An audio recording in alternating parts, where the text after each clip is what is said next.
Bring Janice, will you? She's had time enough to compose herself. Janice? Oh, our receptionist. She's terribly young. A lot more upset than the rest of us. Any particular reason why she should be? Sure, I don't know, Sergeant. What I'd say about Mr. Gifford is he set a standard he expected everyone else to keep to. Well, even yesterday. Yesterday? Leaving early, 4 o'clock. He said he'd earned it for working through his lunch. 4 o'clock? Any idea where he was going to? Driving into Oxford, he said. But Janice saw him last. Hello, Janice. There's nothing to be frightened of. I just want a word or two. Let's get out in the fresh air, shall we?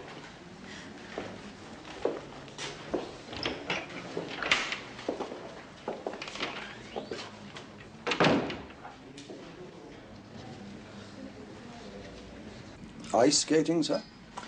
Yes, I go every Wednesday. That's what my wife and I call statutory recreation. She stays in, looks after the children, and then on Fridays I stay in and she goes to her philosophy lectures. A popular venue, the ice rink, right opposite the Westgate car park. Yes, it's appalling to think I was so close. Well, we'll get all that sorted out, sir. Times and so forth.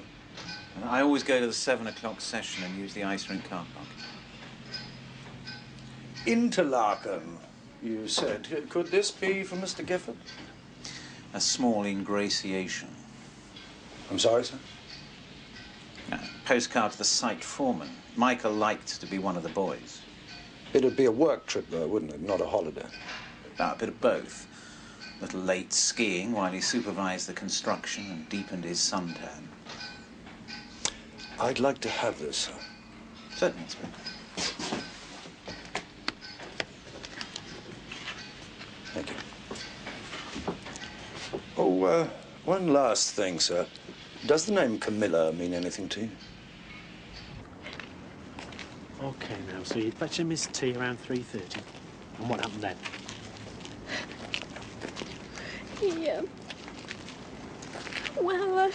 He sometimes said things. He liked, I don't know, if he could make a fool out of you in front of other people. Is that what he did yesterday? He said my tights were all wrong with my shoes. He said the clients got their first impression of the practice from me on the desk. And it was Nat. Anything else? He said, why bother working my notice? He could soon get someone who wasn't a liability. No wonder you were leaving. Now listen, I've got to ask you this. Was Mr. Gifford ever anything more to you than just the boss? It was only, it didn't last long. It was all finished months and months ago. It was only, nothing. OK. Janice, please. We may not even need to bother you again. Nothing's worth getting this upset about, is it? I'll leave it there, then, for now. I'll get someone to take her home straight away. No. No one's taking me home. I'll go home, I'll get a taxi. No one's taking me. All right, Janice. It's all right, dear. I've just remembered, Sergeant Lewis, there was a phone call yesterday around 3 o'clock. It could just have been that decided Mr. Gifford to leave early. Any idea who it was? No. It was a woman's voice.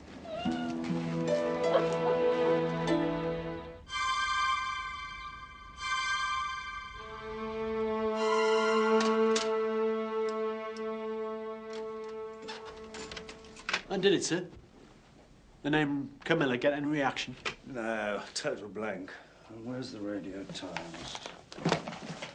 Excuse me, sir, you got any butter?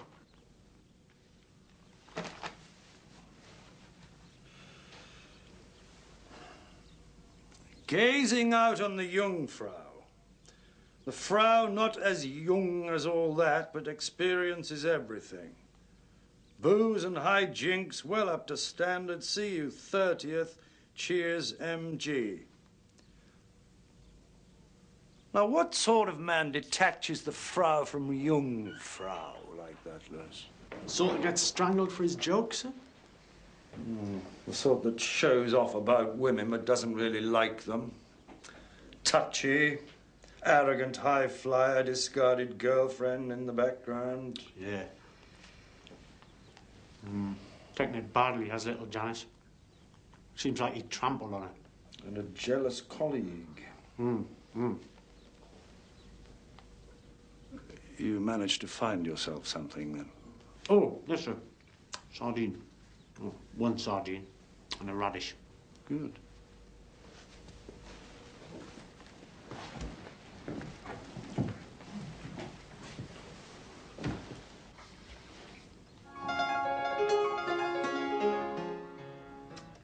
This is it.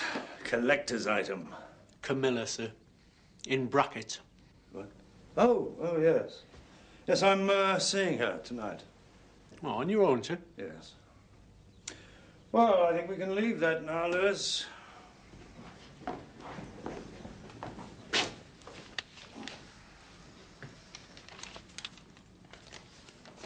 Anything wrong, sir? I had a couple of tickets for the opera. They seem to have disappeared. 2 tickets? Yes. I must have... Well, I can look for them later.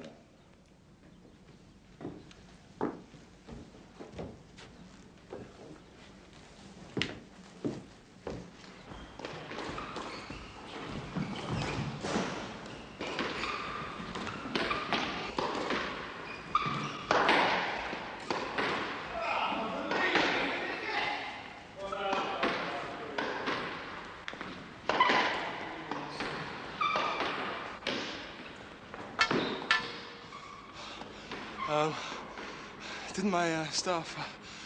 I left instructions. There's no problem, is there? We did a full database search this morning. Murder guy has no connection with Cotswold Insurance. Your number was in his diary. Well, he could have been going to give us a whirl. Oh, just as well he didn't. We'll be shelling out now. Big maybe. Maybe. Look, I am sorry that I didn't stick around to see you at the office. I would have saved us some time, sir. We need to go to the top. You're the manager. Yeah, well, I just had to get out and unwind. There was a bit of an atmosphere this morning. Anyone tell you? You tell me, Mr. Manley.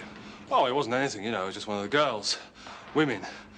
Bit of promotion's gone to her head, stands on her rights. We had this rush on, you know, looking for your stuff, amongst everything else, and she was whinging about bloody flexi time and this birthday lunch. Can you imagine that she arranged at the Dewdrop? Her and a couple of the others. No, give me blokes any time, I'm afraid. You can bawl a bloke out, can't you? You know, get it sorted, buy him a pint, and then it's all over. Right. Well, yeah, not with a woman. Well, not Rosemary Henderson, anyway. You know, she got me wound up yesterday. Same thing. So you unwind at the squash courts? Yeah, that's it.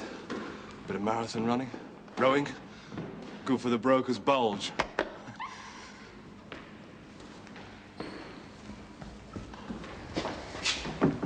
Thank you for talking to us. You will look out for any possible connection.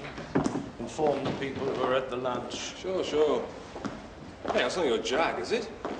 What a beaut. You know, I had my eye on a 2.4 Mark II.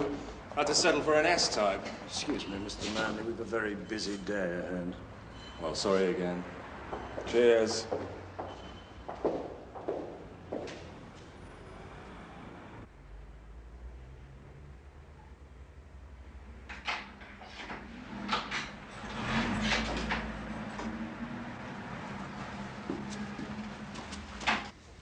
Hello, we're just knocking off. We've got the first coat on the woodwork, so mind the handrail.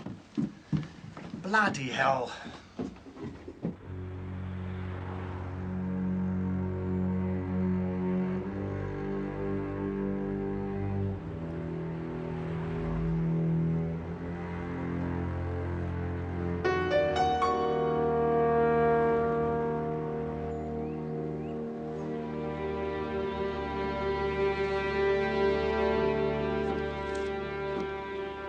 ticket we're looking for, lads, is something like that.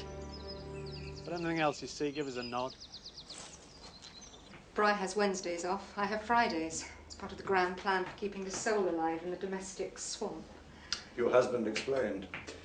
Mr. Pierce believes ice skating is good for his soul, does he? Mine's the soul at issue. He's pretty well fulfilled by his work. The ice skating is to give his brain a rest. If he left here at 6:30, he'd have parked around 6:45. You know, they'll never find a ticket.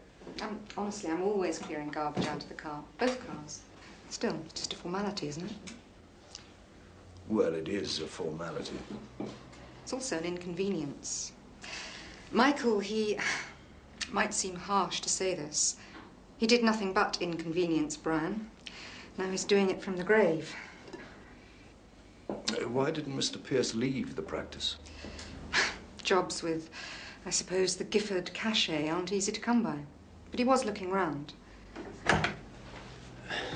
Not a thing, sir. No ticket, no receipt.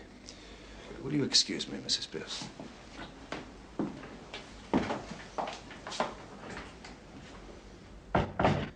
You didn't ever sort of pass the time of day with any of the other skaters, did you, sir? Well, I may have done. Am I being questioned? Romney Marsh, sir? Oh, yes. The little inch bowl. Do you like it? So it's unusual for him. It's early. See, inch bowl generally went in for... Yes, I'm aware of what inch bowl generally went in for, sir. If you know where to look, the prices are not prohibitive. They are if you're a policeman. Even if you know where to look.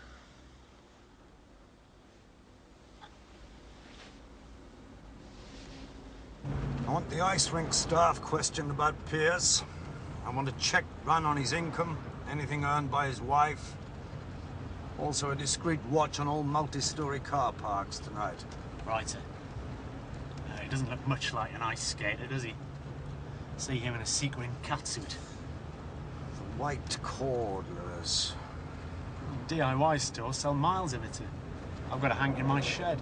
No, it's a question of find the Frau. There's a woman in there somewhere. Not Mrs. Pierce? Mrs. Pierce is a house Frau. Bend your mind to the diary again, too, would you? Also, think about why someone would have 8 exquisite, genuine, pre-Raphaelite paintings on his wall and 1 dud. What is it, a dud? A Romney Marsh? Well, if it's an inch bowl, even an early inch bowl, I'm the next chief constable.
Gifford.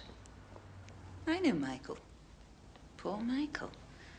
But today's date means nothing.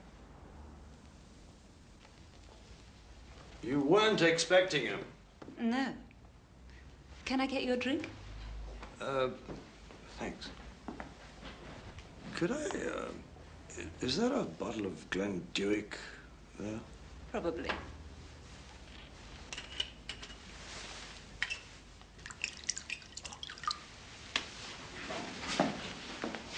Thanks. Most of this goes for export now. Cheers. Cheers.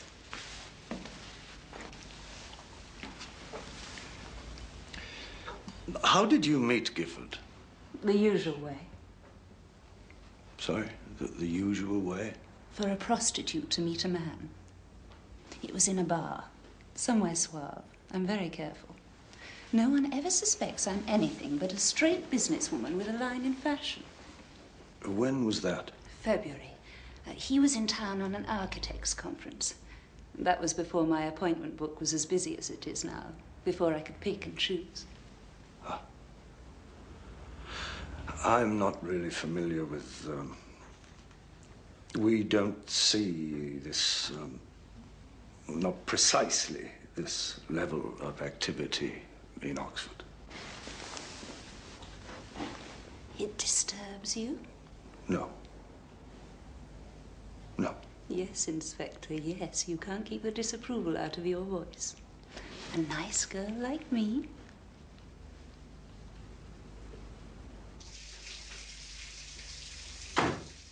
Where are you going, Brian? It's your turn to read the story.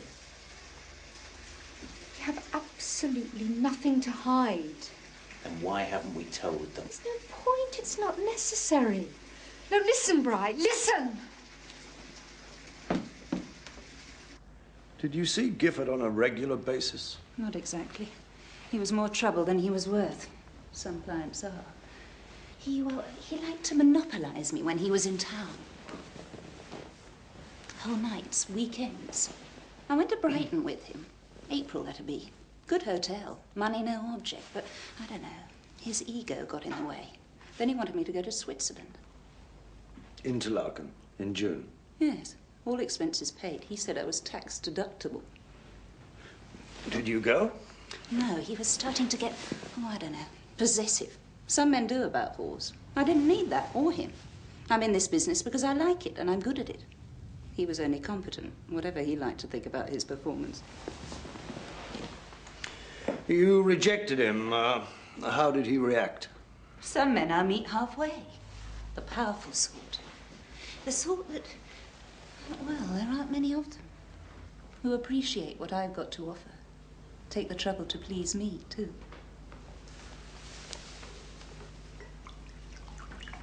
You didn't answer the question.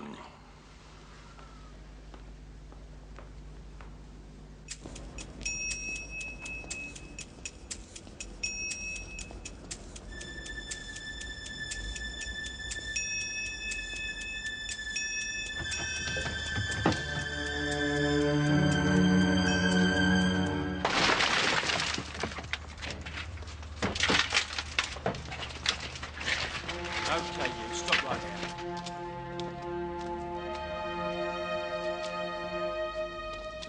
So he went quietly. In the end. Did he ever mention anything about his background, his wife, the divorce? Are you married? Well, that has nothing to do with it. No, I'm not. Why?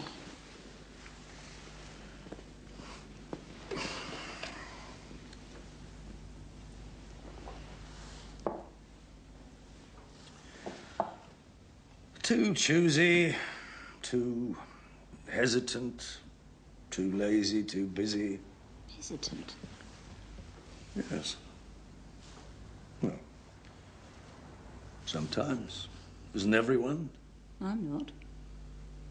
Look, you know, I find it very hard to believe in your perfectly controlled, perfectly self-contained life.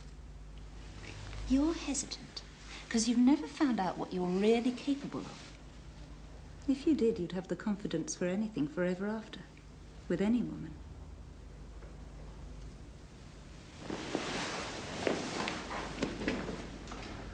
Why did you really stop seeing Gifford? I told you, he was a nuisance. He was boring. Oh, come on. Boringness is endemic, isn't it? And you just said. You said it. All the interesting ones are few and far between. You cut out all the bores, you'd have no business. Well, all right. He did get rather unpleasant when I said I wouldn't go to Interlaken. How unpleasant. Threats? Not actually. He sent some letters. And what kind of letters? Have you got them? No.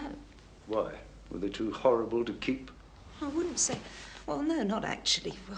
Well, all right. They were pretty terrible. He couldn't take rejection. You whoring, ungrateful cow, that kind of thing.